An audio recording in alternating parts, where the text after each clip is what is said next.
Hello everyone. In this video lecture, we are going to discuss the third and last subtopic of carbohydrate, the carbohydrate 3. And this course is included into the BSc third semester of Guru Jumesh University of Science and Technology, Hisar. So let's start.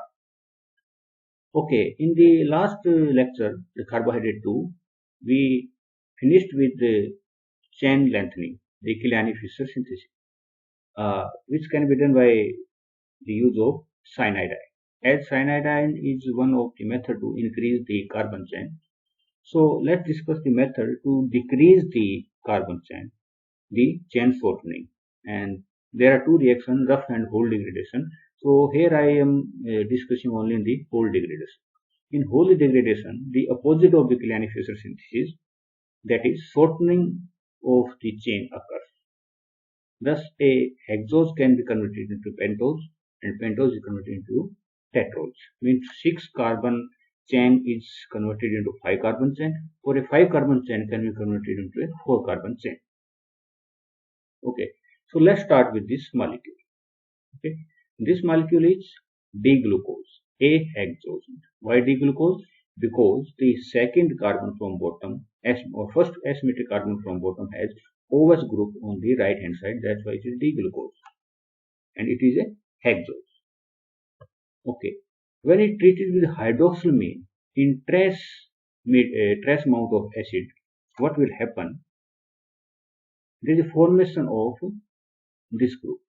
Okay, this HOH remains same, and there is attack of the lone pair of nitrogen on this carbon, and we will get this species. I highlight certain area of the compound in yellow because the change will take place only in this yellow area, and the remaining molecule will remain unaffected. So that's why it is highlighted in yellow to emphasize the point. Okay, then when it is treated with AC2O, acetic anhydride, in at 100 degrees centigrade, what is acetic anhydride? It's CH3COOCH3. Okay, so this is acetic anhydride. It acts as a solvent. Okay, then what will happen? HOH will change into HOAC. There is hydrolysis OH group, and this OH group, hydroxyl group, is replaced by the acetyl group, and this group is converted into a cyanide group, a cyano group. Okay. When further this molecule is hydrolyzed in the basic media, what we will get? We will get again the hydrolysis of OH group back into the hydroxyl group, and the further hydrolysis will convert this whole group into the COOH group. So we have started with D-glucose, that is a hexose, and we are end up with the D-arabinose, which is a pentose. So this carbon atom is removed, and we are left with only 1, 2, 3, 4, and 5. Okay, so it is a pentose. So this reaction is reverse of the Killiani-Fischer synthesis. In Killiani-Fischer synthesis, we can lengthen the chain. In whole degradation, we can short the chain. So one carbohydrate can be converted into the other carbohydrate. Then oxidation and reduction of monosaccharides. Okay, so first let's come to the reduction part. Reduction of the monosaccharide. If you look at this reaction, what is this? This is beta D glucopyranose. Beta means the anomeric carbon has OH group on the equatorial position. D means the second carbon in the open chain has OH group on the right hand side. Gluco means it is glucose, and pyranose means it is the pyranose form of the glucose. So as I already discussed, all the three forms, that is alpha, beta, and open chain, are in equilibrium with each other. So when you dissolve in a particular solvent this molecule, it will open up and this open chain is formed. It has COOH aldehyde group, and the aldehyde group can be reduced into the alcoholic group by using this sodium borohydride. So we are getting CH2OH. So CHO group is converted into CH2OH. So there is reduction takes place. Then second part, the oxidation of monosaccharide. There are two methods to oxidize the monosaccharide. I am discussing here the two methods. First method, by using bromine water at pH 6, just acidic medium, not highly acidic medium. Just acidic medium, bromine water will work very good. So D-glucose is in equilibrium with this open chain analog, and this CHO group is oxidized into the CWH group. So this is oxidation with the help of bromine water in slightly acidic medium. The second method, we can use the HNO3. HNO3, nitric acid, as you know, is an oxidizing agent. So nitric acid will also work good, and we will get the CHO group converted into the COH group. Okay, so this is again an oxidation reaction by using the different oxidizing agent, nitric acid in water. Then come to the disaccharide part. In lecture 1, we had described the saccharide into monosaccharides, disaccharides, oligosaccharides, and the polysaccharides. So we have finished with the monosaccharide part, and let's start with the disaccharide part. Okay, a disaccharides are compounds that consist of two monosaccharide subunits hooked together by a glycosidic linkage. Okay, so glycoside linkage is a new thing here. Glycoside linkage. Okay, so disaccharides have two monosaccharide subunits linked together by a glycosidic linkage. So first we have to understand what is a glycosidic linkage. If you look at this molecule, what is this? This is nothing but beta D glucose. Beta D glucopyranose, or more correctly because it is present in the pyranose form. It is a hemiacetal. Okay. If you look at this carbon, there is O and OH. So it is a hemiacetal. When in the acidic medium it reacts with a molecule of alcohol, what we get? We get this, the first compound. Okay, in first compound, if you look at this carbon, okay, this carbon has the bulky group on the equatorial position, so it is known as a beta. Okay, and second, it may be present on the axial position in this carbon. This is anomeric carbon. Anomeric carbon have the incoming group either on the alpha position or on the beta position. So it is a hemiacetal, but this is acetal because here COCOR. So it is a acetal. Okay. So now we can define the glycoside linkage. So the acetal of sugar is called glycoside. Okay. So glycoside linkage comes from glycoside. So the acetal of sugar is called glycoside. So this molecule or this molecule are the glycoside. And the bond between the anomeric carbon, as I have already discussed what is anomeric carbon, and the alkoxy oxygen is called the glycosidic bond. Okay, so this bond is a glycosidic bond. So the oxygen of alkoxy group and the anomeric carbon, this bond is known as the glycoside bond. And the glycoside are named by replacing the E ending of the sugar name with IDE. Replace E with IDE. For example, in glucose, okay, this E is removed and it is replaced by IDE. So glucoside. Suppose you have galactose, then is galactoside, and so on. We can further add the pyranose or the furanose name also in the name. Then in disaccharide, maltose and cellulose. Let's first come to these molecules because these molecules have very similar structure. So I am discussing these two molecules at one place for the comparison purpose also. Let's come to the maltose. Okay, maltose, a disaccharide obtained from the hydrolysis of starch. Okay, contain two D-glucose subunits. So up to now, what is maltose? Maltose is a disaccharide having two D-glucose subunit linked by a glycosidic linkage. What is a glycosidic linkage? I have already discussed.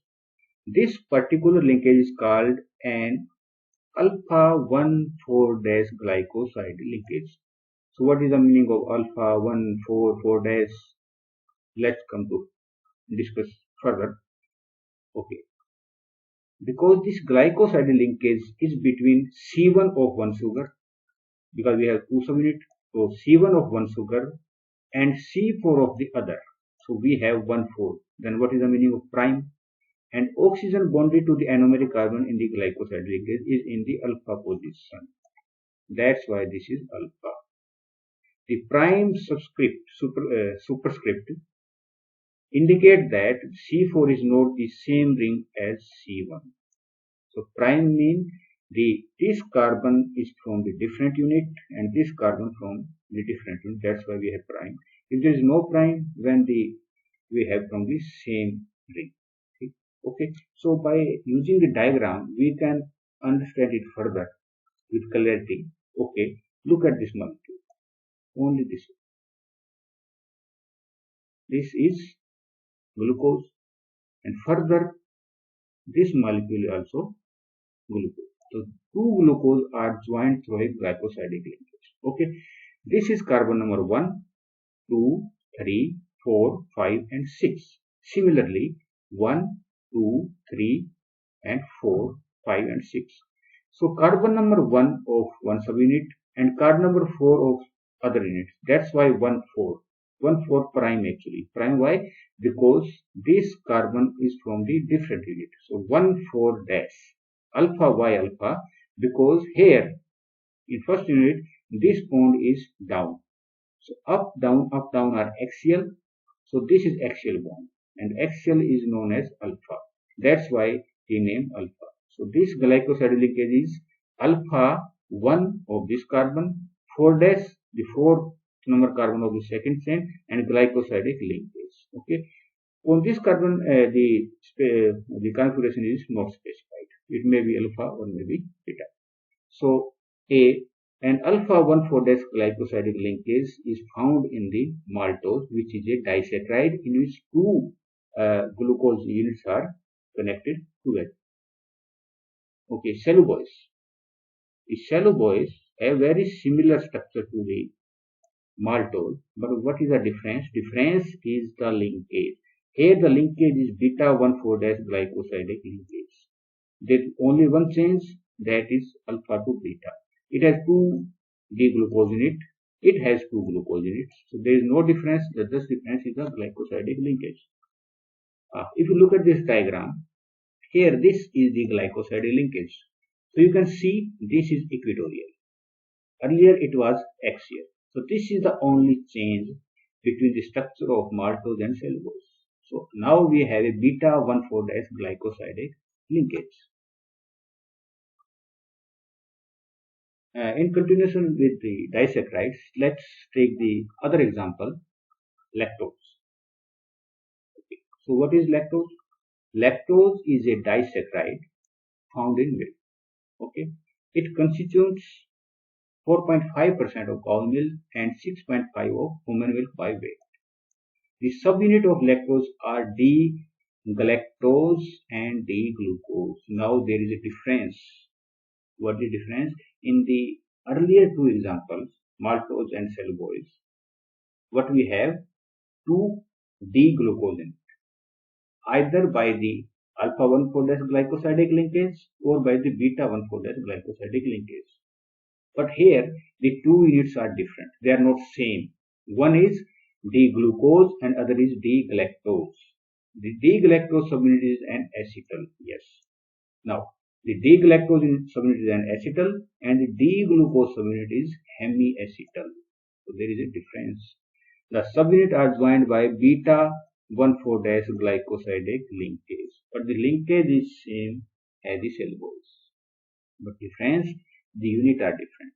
In cellulose, both units are same, that was the D-glucose, but here the units are different. D-galactose and D-glucose, but the glycosidic linkage is same. Let's look at the diagram to clearly understand.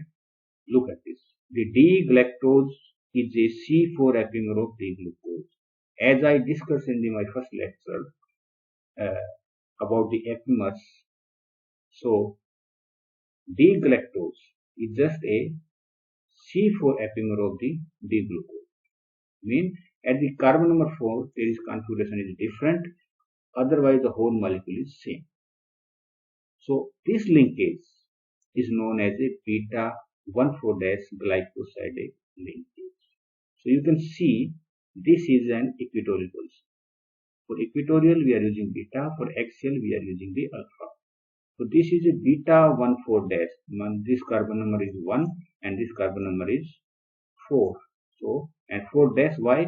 Because this carbon number, the carbon is from the different chain, different unit. So it is beta 1,4-glycosidic linkage. This is galactose, okay, and this is glucose. If you compare the structure of these two, you can see that the position of OH at C4 is different. The remaining molecule is same. So galactose is just a C4 epimer of the glucose. So this is the structure of the lactose. There are two units. One is D-galactose and other is D-glucose, and both are joined by a beta 1,4-glycosidic linkage. Then come to the sucrose. Okay. As you know, sucrose is a disaccharide that yield one equivalent of glucose and one equivalent of the fructose. Now the units are different. In the earlier discussion, the units are either glucose or glucose and galactose. But now in sucrose, the molecules are different. One equivalent of glucose and one equivalent of fructose. As the name indicates, disaccharide, it has two units. One unit is glucose and other is fructose upon the hydrolysis. And this 1:1 mixture of glucose and fructose is often referred as inverse sugar. You are familiar with this name, inverse sugar.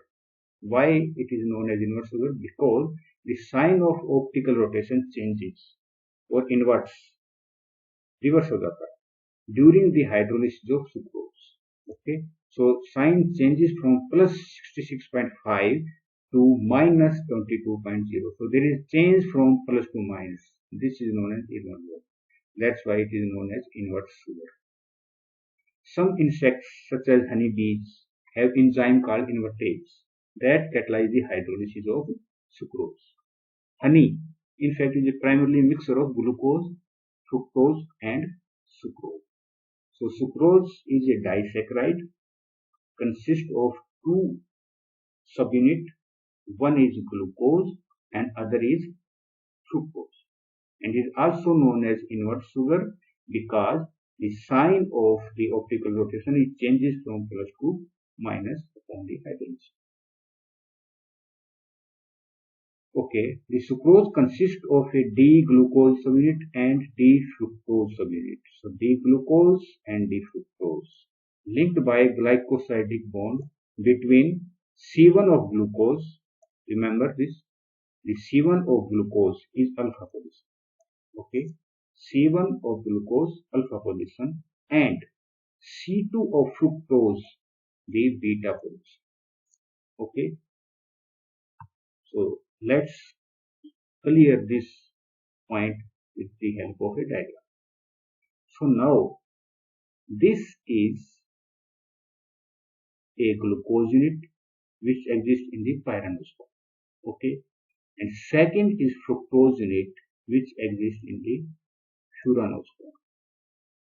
Okay, earlier the rings were 6-member ring, both the rings are 6-member ring, but now one ring is 6-member and other ring is 5-member.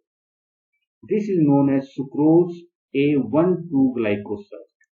1,2. The first carbon of this and second carbon of this. Okay, so one is alpha and second is beta. So it is a different kind of linkage because the two subunits are not six membered. One is six membered and other is five membered. So this linkage is known as a 1,2 glycoside linkage.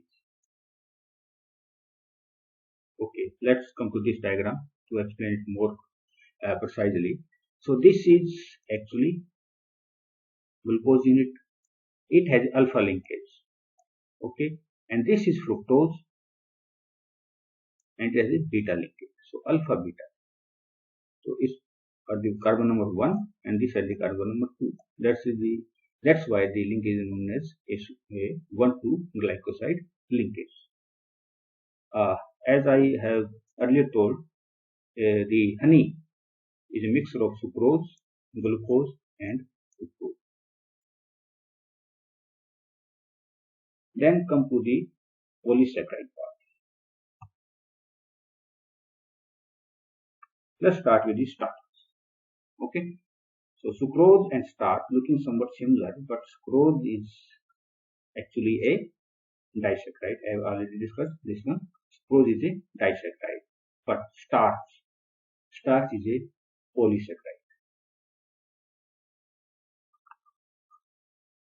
Let's have some idea about starch. What is starch? Starch is a major component of flour, potatoes, rice, beans, corn, and peas. It is a mixture of two different polysaccharides. Okay, it is a polysaccharide, but it is a mixture of two polysaccharides. Amylose 20% and amylopectin 80%. Amylose is composed of unbranched chain of D-glucosinate joined by the alpha 1,4 glycosidic linkage.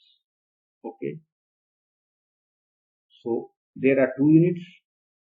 Each polysaccharide consists of two polysaccharides, amylose which is 20% and amylopectin which is 80%. The amylose has the D-glucosinate joined through alpha 1,4 glycosidic linkage. Okay, let's see here. Alpha mean this is here. 1 mean this carbon number is 1. 4 dash mean this carbon number is 4 dash. Okay, so here I am showing 3 subunit of amylose. So in amylose, the alpha D-glucose, sorry, the D-glucose units are joined by the alpha 1,4 glycoside linkage. So this is a quite somewhat simple structure, the amylose. The amylopectin is somewhat more complex. Why it is more complex? It has the alpha 1,4 glycosidic linkage plus there is an extra alpha 1,6 glycosidic linkage. So it has two type of linkage. One which is present is amylose and other one alpha 1,6 glycosidic linkage. So one linkage is this and other linkage is this. There are two types. So there is branching. So in amylopectin there is more branching as compared to the amylose. Okay, so starch is a polysaccharide consisting of two units. One is amylose, in which there is one alpha 1,4 glycosidic linkage, and the second is amylopectin, which in addition with the alpha 1,4 glycoside linkage, an extra linkage known as alpha 1,6 because here the carbon number 6 is involved in the glycosidic linkage. So 1,4 and 1,6. Okay. Then come to the amylopectin. Amylopectin is a branched polysaccharide, as I have already discussed. Like amylose, it is composed of chain of D-glucose by 1,4 plus a 1,6 glycoside linkage. And these linkages create branches in the polysaccharide. Amylopectin can contain up to 10⁶ glucose units in 10 lakhs, making it one of the largest molecules found in the nature. So here a very simple diagram is drawn. The red hexagon represents the glucose. So if you come upon this, there is no branching. It is amylose part. It has only alpha 1,4 glycosidic linkage. But the second part, branching part, this one and this one as alpha 1,6 glycosidic linkage. So this is maltodextrin part. Okay, so there are two linkage, alpha 1,4 and alpha 1,6. Then come to the cellulose. What is cellulose? Cellulose is a major structural component of plants. Cotton, for example, is composed of 90% cellulose, and wood has 50% cellulose. Like amylose, cellulose is composed of unbranched chain of D-glucose units. Unlike amylose, however, the glucose unit in cellulose are joined by beta 1,4 glycosidic linkage rather than alpha 1,4 glycosidic linkage. So this is the change from starch to cellulose. Here we have beta 1,4 glycosidic linkage rather than the alpha 1,4 glycosidic linkage. If you look at the structure, these are the glucose units. Okay, they are joined by a beta 1,4 glycosidic. By beta because this is axial, equatorial. So this is glycosidic linkage, this is glycosidic linkage, and in addition we have intramolecular hydrogen bonding. Yes, intramolecular, within the molecule. This is the other difference between the structures. So there is, along with beta 1,4 glycosidic linkage, we have an intramolecular hydrogen bonding present in the molecule. So due to the glycosidic linkage and the intramolecular hydrogen bonding, this polysaccharide takes a different form. Okay, this is looking like a coil. Okay, the alpha 1,4 glycosidic linkage in amylose causes it to form a left-handed helix. Many of the OH group form hydrogen bond with water molecule. Okay, so there is intermolecular hydrogen bond. But in case of the cellulose, there is intramolecular hydrogen bond. So in amylose, there is intermolecular hydrogen bonding with the OH group of the water. But in case of cellulose, there is intramolecular hydrogen bonding. And that is the reason the solubility of cellulose is less in water as compared to the starch. Okay, starch is soluble in water, in hot water, but cellulose is not soluble. This is due to the intramolecular hydrogen bonding because the OH group are not free to bond hydrogen bond with the water.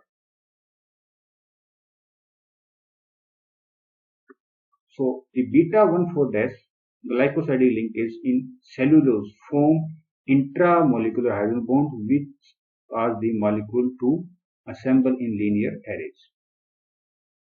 Okay, so there is linear arrays and there is coil. So this is soluble in water, this is insoluble in the water.